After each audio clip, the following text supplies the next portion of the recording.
ఎస్ఎస్సిలో ఉత్తీర్ణత సాధించిన విద్యార్థులకు అభినందన. మండల కేంద్రమైన బట్టిప్రోలులో విశ్వశాంతి ఇంగ్లీష్ మీడియం హైస్కూల్లో 10వ తరగతి పరీక్షలలో 100% ఉత్తీర్ణత పొందిన విద్యార్థులను పాఠశాలలో ఘనంగా సత్కరించి అభినందించారు. ఈ కార్యక్రమానికి ముఖ్య అతిథిగా ఎంఈఓ ఎన్ దేవరాజ్, పాఠశాల కరస్పాండెంట్ ఎంపీ వెంకట్రావు, భారతుల శ్రీధర్, వెంకటప్పయ్య తదితరులు పాల్గొని విద్యార్థుల తల్లిదండ్రులను అభినందించారు. కుంచే వెంకటేశ్వరరావు, టుడే టీవీ ప్రతినిధి, వేమూరు నియోజకవర్గం. కాబట్టి చాలా బాగా కష్టపడ్డారు. అట్లాగే ఇక్కడ ఉన్నటువంటి ఉపాధ్యాయులు మ్యాక్సిమం వాళ్ళు చెప్పాల్సినంత చెప్పారు. ఇప్పుడు మనం గమనించాల్సిందంటే ముందున్నది చాలా ముఖ్యమైనటువంటి అంశం. అదేంటంటే ఇంటర్మీడియట్ విద్య. అది తల్లిదండ్రులకు దూరంగా ఉండవలసి వస్తుంది. ఇప్పటి వరకు వాళ్ళతో క్లోజ్ గా మెలిగారు, ఇప్పుడు దూరంగా ఉండాలి. ఇక్కడ కొంత స్వేచ్ఛాయుత వాతావరణం ఉంది, అక్కడ అట్లా ఉండదు. ఒక ఫ్రేమ్ వర్క్ లో పనిచేయాలి. టైం టు టైం, ఏ టైంలో ఏం చేయాలో అదే చేయాలి, ఎలా చదవాలో అలా చదవాలి. నా ఇష్టమైన సబ్జెక్ట్ చదువుతానంటే కూడా కుదరదు. కాబట్టి అన్నింటినీ ఆకలింపు చేసుకుని తగిన విధంగా ముందుకు వెళ్ళగలిగిన వాడు ముందుంటాడు, లేక భయపడ్డవాడు నిదానం మన వెనక్కి వస్తాడు. కాబట్టి విద్యార్థులు ముఖ్యంగా మీరు గమనించాల్సిందంటే మీకంతా ఒక ఎయిమ్ అనేది ఫిక్స్ చేసుకొని దానికి తగినటువంటి ఒక ప్రణాళికను ఏర్పాటు చేసుకొని అది తప్పనిసరిగా కార్యాచరణ ప్రణాళిక అయి ఉండాలి. అంటే ఆ ప్రణాళికను మీరు పూర్తి చేసే విధంగా ఉండాలి. తగిన విధంగా మీరు అడుగులు వేసినట్లయితే మీరు అనుకున్నది సాధిస్తారు. ఇక్కడ 10th లో మార్కులు వచ్చిన వాళ్ళతో ఇంకొకరు తక్కువ మార్కులు వచ్చిన వాళ్ళు కూడా ఇంటర్మీడియట్కి వెళ్ళిన తర్వాత చాలా మార్పు చేతులు జరిగిన వాళ్ళు ఎంతో మంది ఉన్నారు. ఇక్కడ 10th లో 500 వచ్చిన వాళ్ళు ఇంటర్మీడియట్ చాలా మార్కులు సాధించాను అనేటువంటి విషయాన్ని మీ వరకే ఉంచుకోండి. అది బహిర్గతం చేయకండి. ఎందుకంటే మీ మీద బాధ్యత పెరిగిందని నేను అనుకుంటున్నా.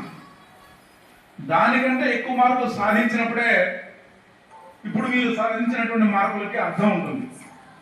కాబట్టి నేను ఎక్కువ సాధించాను, ఇక నేను రిలాక్స్ అయిపోవాలి అనుకోవటం అనేది లేదు. ఇప్పుడు మీరు మొట్టమొదటి స్టెప్ పూర్తి చేశారు, అంతే. నెక్స్ట్ స్టెప్ ఏంటంటే ఫ్యూచర్కి వేసేటువంటి మెయిన్ స్టెప్. ఆ స్టెప్ పర్ఫెక్ట్గా ఉంటే ఇక లైఫ్లో సెటిల్ అయిపోయినట్టే. అందుకని దాన్ని ఇంటర్మీడియట్ అంటారు. ఇది అటు ఇటు కాకుండా ఉంటుంది, పైకి కిందకి మధ్యలో ఉంటున్నటువంటి స్టెప్ అది. ఆ స్టెప్ చాలా జాగ్రత్తగా తీసుకోవాలి. ఈ పాఠశాల నుంచి వెళ్ళిన వాళ్ళు ఎంతో మంది, నాకు తెలిసి సుమారు మోర్ దాన్ 25 మెంబర్స్ డాక్టర్స్ గానే ఉన్నారు. చాలా మంది పెద్ద పెద్ద అఫీషియల్స్ గా, ఇంజనీర్స్ గా, గవర్నమెంట్ సెక్టార్స్ లో గ్రూప్స్ ఆఫీసర్స్ గా కూడా వర్క్ చేస్తూ ఉన్నారు.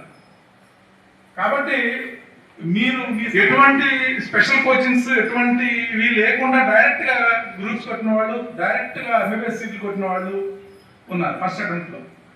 అటువంటి వాళ్ళని మీరు కాంటాక్ట్ అయ్యి వాళ్ళని మీతో గ్రూప్ గా తీసుకొని వాళ్ళ సలహా సూచనలతో ముందుకు వెళ్ళండి. ఇందాక మాస్టర్ ఒక మాట్లాడారు ఏదంటే మీరు నుంచి మాకు మీ సలహాలు ఇస్తుండాలని. ఎప్పటికప్పుడు నేను గమనిస్తున్న అంశం ఏంటంటే ఈ విద్యా సంస్థలో బయటికి వెళ్ళిన పిల్లలు మాతో వచ్చి మాస్టర్తో చాలా ఫ్రీగా మూవ్ అవుతారు. యాక్చువల్గా 10th క్లాస్ టైంలో ఈ మాస్టర్తో మాట్లాడాలంటే వాళ్ళు అడుగు ముందే కానీ 104, 108 పడుతుంది. కానీ బయటికి వెళ్ళిన తర్వాత లోపలికి వచ్చిన తర్వాత మాస్టర్తో చాలా చాలా ఫ్రీగా మూవ్ అవుతారు. సార్ మీ నుంచి ఏమడుగుతారంటే మీరు ఇంటర్మీడియట్లో మీరు చదువుతున్నారు కదా, ఇక్కడికి అక్కడికి డిఫరెన్స్ అని గమనించారా, మీరు ఏమైనా లోపాలు గమనించారా, లోపాలు ఓపెన్గా అడుగుతారు మాస్టర్. ఫస్ట్ నేను బాగా నచ్చిన అంశం కూడా అదే. ఎందుకంటే మనలో ఉన్న లోపాన్ని సరి చేసుకుంటూ దానికి ఎటువంటి అదుపు అనేటువంటిది ఉండదు. లేక నేనే బాగా చేస్తున్నాను అన్నప్పుడు ఏమని ఇంకోళ్ళ సలహా తీసుకోం. కాబట్టి మీరు చెప్పినటువంటి, మీ ముందు వారు చెప్పినటువంటి సలహాలతోనే ఎప్పటికప్పుడు అటు టీచింగ్లో కానివ్వండి, ఇటు ఫెసిలిటీస్లో కానివ్వండి మార్పులు చేర్పులు చేస్తూ ముందుకు ఎదుగుతున్నది విద్యా సంస్థ. కాబట్టి మీరు కూడా feel free to express your thoughts. కాబట్టి మరొక మారు మరి ఇక్కడ ఉన్నటువంటి తల్లిదండ్రులకి నమస్కారాలు తెలియజేస్తూ విద్యార్థులకు మనస్ఫూర్తిగా ఆశీస్సు అందిస్తూ మీ ముందు భవిష్యత్తు చాలా బలవంతంగా చాలా చక్కగా ఎదుగుదలతో ఉండాలని మీ తల్లిదండ్రుల ఆశలను మీరు నెరవేర్చే పనిలో ఉంటారని, చిన్న చిన్న ఒత్తిళ్లకు గురి కాకూడదని, ప్రతిదాన్ని మీరు చేసే పనిని మీరు ఎంజాయ్ చేస్తే మీకు ఆ స్ట్రెస్ అనేది ఉండదని తెలియజేస్తూ, స్ట్రెస్ వచ్చినప్పుడు అమ్మతోనో నాన్నతోనో లేక టీచర్తోనో ఒక్క మాట మాట్లాడండి. కాబట్టి ఈ విషయాలను గుర్తుపెట్టుకొని మీరు ముందుకు ఎదగాలని ఆశిస్తూ ఈ అవకాశం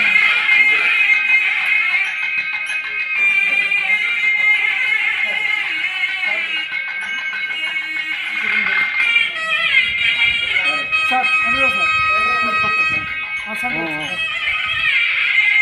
రమ్మ సార్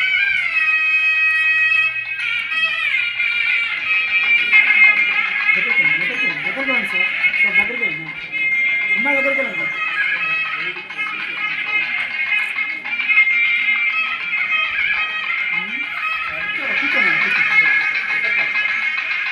మాట్లాడుకుని సెంటర్ సార్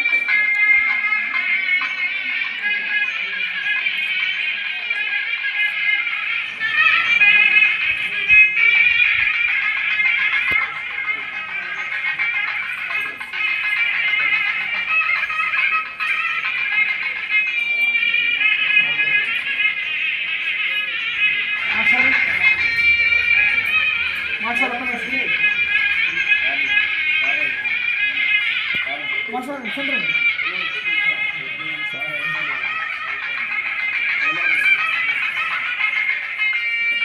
ఓకే సార్ మాట్లాడు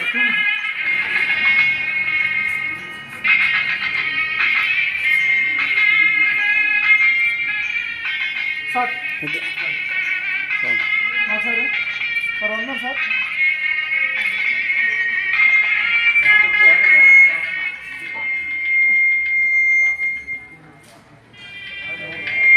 సరే సార్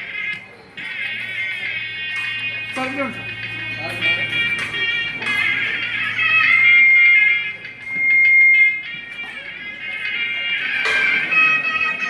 సార్ సైడ్ సార్ మా సలాం okay madam sir sir ready sir ఓకేనా మేడం సార్